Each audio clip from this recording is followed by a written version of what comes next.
Welcome to Authors Revealed. I'm Ginny Wehrli-Hemmeter. Today we welcome ABC7's Roz Varon with On the Road with Roz. Join us for a conversation about travel, health, and life in the spotlight on Authors Revealed.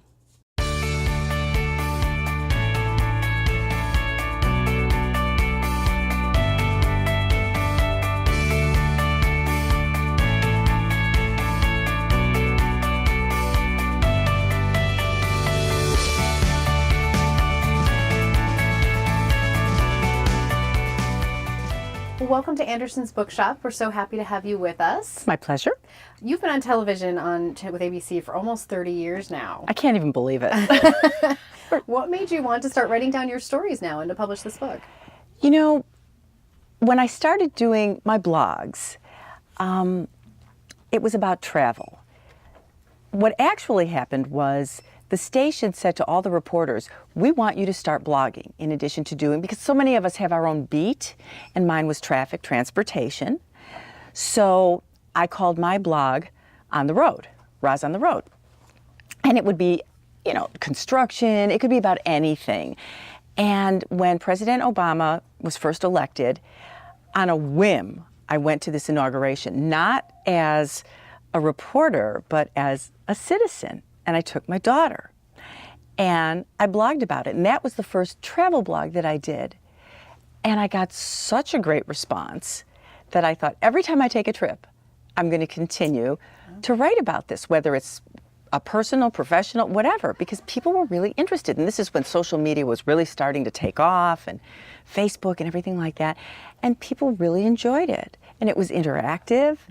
So I started doing that. And the more trips I took, the more things I wrote. And within the past couple years, people kept saying, you should put this together, you should write a book. You should put all these together in one place so we can read them all in one place. So that's kind of how it came about. All right. Well, I was going to ask about, it starts in 2009. Clearly you took some trips before then, but what was the impetus behind that? So what made you decide to take that trip? It was such a historic time. And I heard these ads on radio about a train trip because I booked this thing in December. I mean, it was so last minute. And everything, you couldn't get in anywhere. All the hotels were just completely oversold. So this travel agency was doing a trip on one of the Zephyr trains. And you had a sleeper car, and they parked at Washington Union Station, and that was your hotel. And I thought, this sounds so cool. Yeah. I could probably do this. And I asked my daughter if she wanted to go, and she was so excited. She was 14 at the time. Who wouldn't? And my husband said, yeah, I'm not going in a sleeper car. You guys go. I'll stay. I'll watch it on TV. Yes. So it was just the two of us. And I had no press credentials other than my ABC7 ID. I had nothing. And it was such an adventure to do it that way and be with these throngs of people. I mean, there's a picture in the book just of all of these people walking to the actual event on that morning. It was just, to be a part of that was unbelievable. Such amazing energy in the air, I'm sure. Yeah, it was. Absolutely. Yeah. Now, you were diagnosed with breast cancer in 2006. So how do these travel experiences you talk about parallel with your journey in fighting that? I spent a whole lot more money than I wouldn't have if I wasn't a cancer survivor, because you just don't know. I mean, I was first diagnosed at stage 4. So you really don't know. And I thought, I'm not going to waste a minute. If there's something I want to do, if I can swing it, I'm going to do it. Absolutely. And traveling is my passion, so Yes. that's what I did. Clearly. Now, you seem to have a lot of support from the public about your stories about surviving cancer. How does that impact? You have hugs for everybody when they're there, and how does that help you in fighting all of this and keep your spirits up? It totally helps me because it's so reciprocal.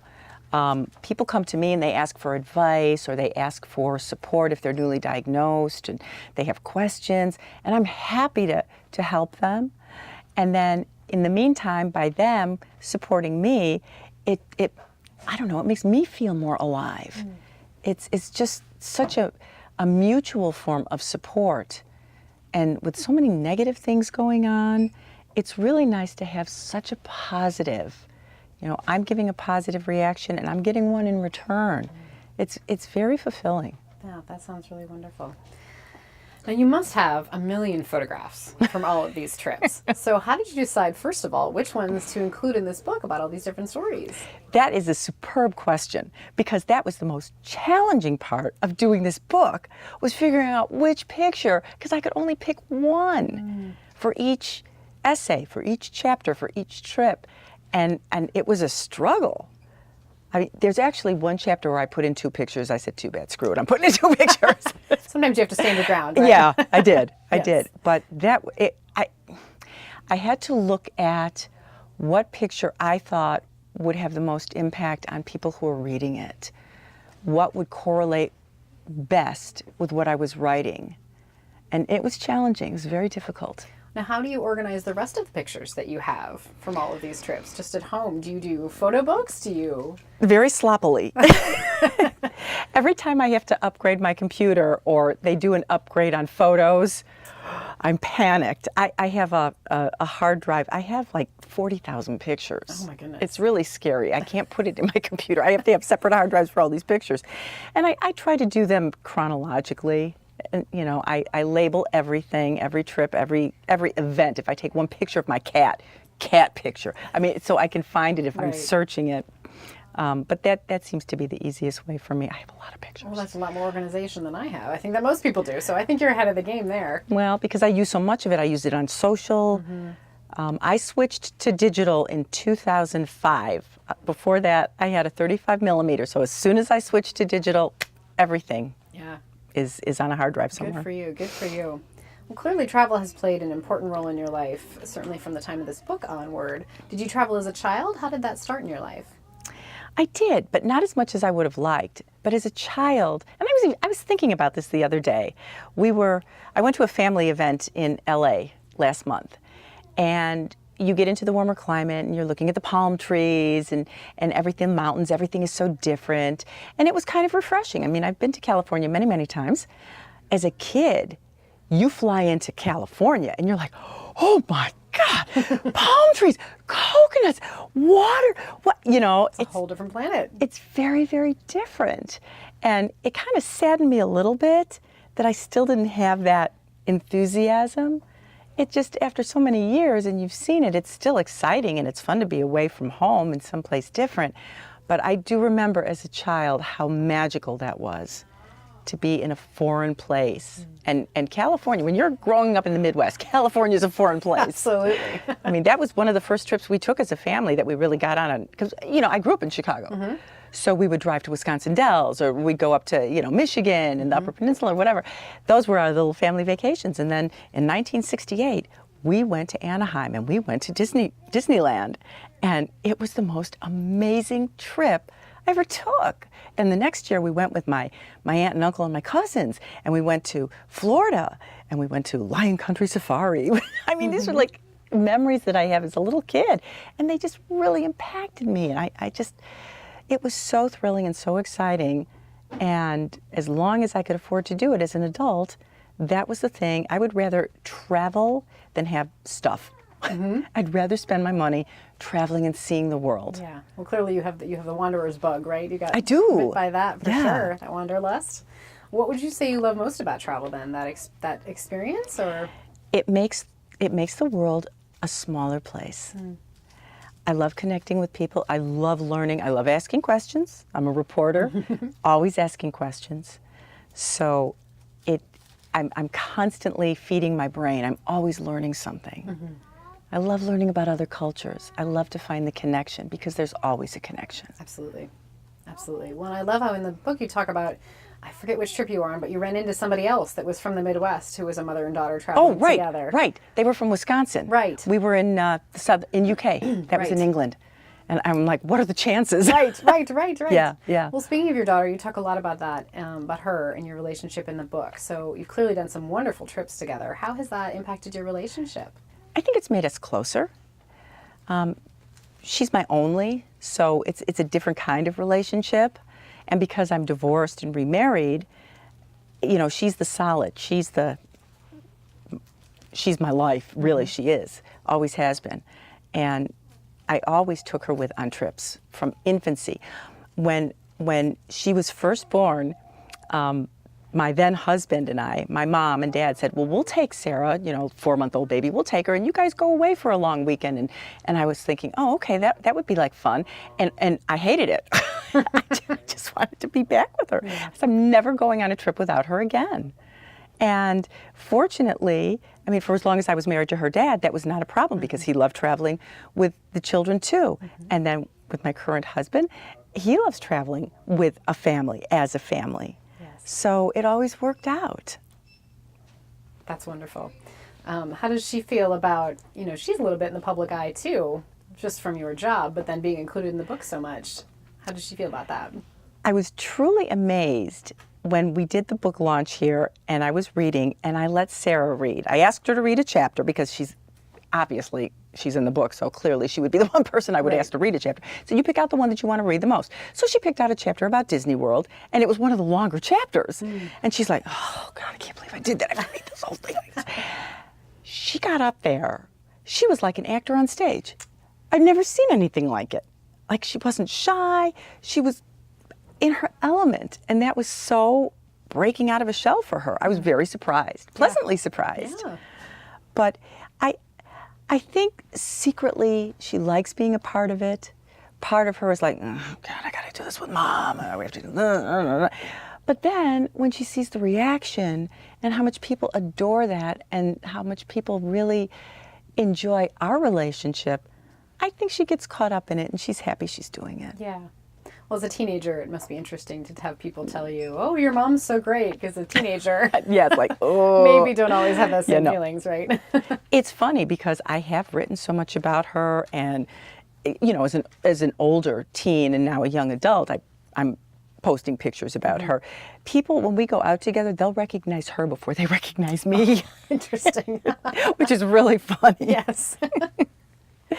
Well, of all these memories that you've had, do you have a favorite travel memory, either with Sarah or something that happened elsewhere? I have a couple. My favorite trip in this book, and even though we've been many places outside of the United States, my favorite trip was driving Route 66 because it's just such an experience to do it, because you're driving basically across the country. And you're seeing so many different parts of the United States. And out of all the states that Route 66 went through, 3 of those states I'd never been to in my life. So even that part was a cool adventure. But it was an adventure. That's why I liked it so much. It was an adventure. We researched it. We figured out what we wanted to do, where we were going to go, because Route 66 doesn't exist anymore. There's no map. Right. So you have to kind of figure it out and piece it together. And we tried to stay true to the route the whole time. I forget, there was one state where we just didn't give ourselves enough time. We had to get on the interstate to save time. But otherwise, we stayed true to the route. And that was an amazing thing to experience. One of the other trips was when my husband and I renewed our vows after 10 years. And we went to Hawaii because that was where we had our honeymoon. And I brought my mom and dad with, and Sarah was there. Because when we got married and we went on our honeymoon, Sarah was like, I don't know, 7, 8, something like that. And it was like, okay, she's not coming with, Right. for obvious reasons. Right. We get to this resort, and they were there with their kids. They brought their nannies, and they had their kids, and I'm like, it's so not fair. Right. So doing it this time around to renew our vows with my parents there and with Sarah there had such a special meaning. Just as a family, it was just so cohesive and so heartfelt and beautiful. Right. We'll talk about landing and feeling like you're in a different planet. Yeah, well, yeah, go to Hawaii. Yeah. Well, I was just there with my family to watch my kids do the same thing with their eyes light up and it's awesome, isn't it? Yeah, absolutely. So I get what you're saying. Yeah, so that was a very, very special trip to me personally. When you talk about your trip to along Route 66, in your book you talk about how you had a lot of feedback from fans on social media with recommendations and where to eat and where to stay and things like that. Social media obviously has changed things quite a bit. How does that impact your job now and even your writing of this book? Well, as far as impacting my job, it's like having a second job. My husband yells at me all the time. You're on your phone, you're on the computer, get off your devices. I'm like, but I'm working. Yeah. Because we have to. So, I mean, I try to streamline it when I can. It's kind of hard, but it's very time consuming. I like doing it. To a certain extent, I have to get away from a screen because it burns my eyes after a while, as you can imagine. But it's another way of interacting with the public. And I enjoy that. I really enjoy that part of my job. You know, when we opened up our State Street studio with the windows, and people would stare in while we're broadcasting on the air, and people would say, don't you feel like you're in a fishbowl? Doesn't that make you nervous? And I'm like, no, Right. I like it. Yeah. It's like, hi. Well, you clearly have a ton of interaction with your fans. Yeah. They love hearing your stories. Every time you share something, it seems like they're commenting and liking and really interacting that way. And I do respond to them. I mean, that's Yeah. one of the reasons, because I don't, you know, people say, is that really you? Or you have somebody else? And I'm like, no, that's really Yes. me. At home, on my couch with my phone. Exactly. Well, my husband's telling me not to cut it out. Yeah, and the dogs are jumping all over the place. I gotta go out. You know? Yes. Yeah. And I liked reading your stories about your dogs, speaking of, actually. thanks. I used to have a whippet as well. Oh, really? Yes. See, people say, what kind of dog is that? They Oh, don't know no, what whippets are. Yes. Yeah, no, they're beautiful animals, but it's so neat to share, you know, the stories, and I, as a dog person, understand that too. When Yeah. it's time to say goodbye. And that, you know. That's rough. The relationship between the two of the dogs too, I think was really neat to read it in parallel to talking about you and your daughter, actually, that you need that buddy, and that, you know, you'd be lost without each other. I think that was a really neat parallel. So you have two of them now, I right? do. And they're best buds? They're getting there. Yeah. The little one, she's, I don't know, 7, 8 months now. I mean, she really wants to connect with the older one, the 3.5-year-old. And the 3.5-year-old, sometimes she just wants a little space. Right. But most of the time, they're very good together. And when I see them playing or they're tugging on a toy together, I'm like whipping out my phone and shooting video, and I'm Yes. posting it right away. They do like each other. Yeah, they do. But people really like that. I mean, a lot of my fans on Facebook, they're all animal people. They all have pets or dogs, cats, whatever. And so they really enjoy that. Yeah. Well, you do some work with an animal charity, correct? Yes, I do. Yes. I mean, I've done work with Paws Chicago, and with the station we work with the Anti-Cruelty Society, because we host Bark in the Park. Actually, I have co-hosted, co-emceed Bark in the Park since it started. Wow. I mean, Sarah has been to every one. Even Yeah. when I was pregnant with her, she was there. Every Bark in the Park I've been to. So, long time. Yeah. Well, animals are a really special part of that. So that was a Yeah. neat part of your book. Is there anywhere that you haven't been, travel-wise, that's on your bucket list? There are a lot of places I haven't been. Even at the book reading, people were, I really would like to go to Australia. And there were some people in the audience there who had been to Australia. Like, you got to go. Yeah. But 17 hours on a plane kind of freaks me out. That's a lot. Yeah, I almost feel like I would have to have 3 weeks, because I'm good going. It's tough for me to recover coming back. Yeah. Just because I'm on this crazy schedule where I get up at 2 in the morning, and it's just an odd schedule. I travel better when I go east, because then I'm almost on the same schedule. Right. I have a difficult time though going west. So going to Australia might be challenging, but I really want to go. I would love to go on an African safari, but because of my health concerns, I'm hesitant, because I know the regimen that you have to go through before you can go. And I'm sure I could, but I'm getting older, and I don't know if I'd have the stamina and everything it would take to do that. I've never been to South America. That's another continent I've never been to. So I would like to discover some of the things there. And I speak Spanish, so I mean, that's kind of a natural. Right. I should go there. And there's so many other countries in Europe that I haven't been to. I want to bring my daughter to Italy because she's half Italian. I want her to see that. And I want to go to Poland because my husband is half Polish, and I want him to see that. But, even though I don't have a connection, I still want to see these places. When I went to Ireland, and I did this as a chaperone for my daughter's high school choir, and I thought, okay, I would never go to Ireland because I have absolutely no connection to that country. I'm a Spanish Jew. I don't have a connection with Ireland. It's lovely, but I thought, you know what? This is an opportunity for me to go and see this, and I'll go with the school. I loved it. Oh my gosh, I was so surprised how much I loved it. The country was beautiful. The people were charming. The history was amazing. So you never know. Right. Lots of other things you could do. Mm-hmm. Now, obviously, you have a lot of experience talking about traffic and ways to get around this city, and so much experience in talking about traveling around this city. What city have you visited that you say they've got it right? They've got that traffic pattern down. People know how to get around that city.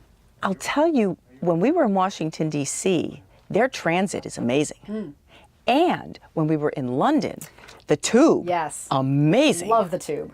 Yeah, that they got right. When we went to the theater district, and it's 11 o'clock at night, midnight, and we're taking the tube to get back to, I mean, it was just as crowded as a rush hour. And I never felt unsafe. It was clean. It was easy to figure out. Yeah. I don't know that there's any one city that can really, I could say they really did it right, because traffic is just such a beast, man. It's Right. difficult. What has changed in Chicago over the course of the time that you've been reporting on it, do you think? Just more people. Yeah. You've got more people on the roads, and the roads don't have the capacity. The patterns have changed. We didn't have a reverse commute, or a very little reverse commute. We didn't have a cross commute when people were going from suburb to suburb. I mean, I started doing traffic in 1980. It's been a long time. Yes. I mean, there's been more, expressways have been built, tollways have been built Right. since I started doing traffic. So a lot has changed. That's a different beast, absolutely. Yeah. What do you wish people knew about being, about life in the public eye on television? That I'm not always this happy and cheery. Sometimes I get angry too, but I can never do that in public. I could never, ever show that. And especially be angry at another person. That's just disrespectful. Can't do that. Okay. So I take it out on my friends, my family at home, which is almost worse. Yell at the whippets.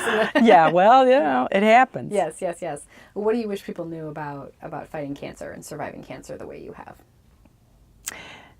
That having cancer is not a death sentence. It's like having a chronic illness, and that's how I treat it.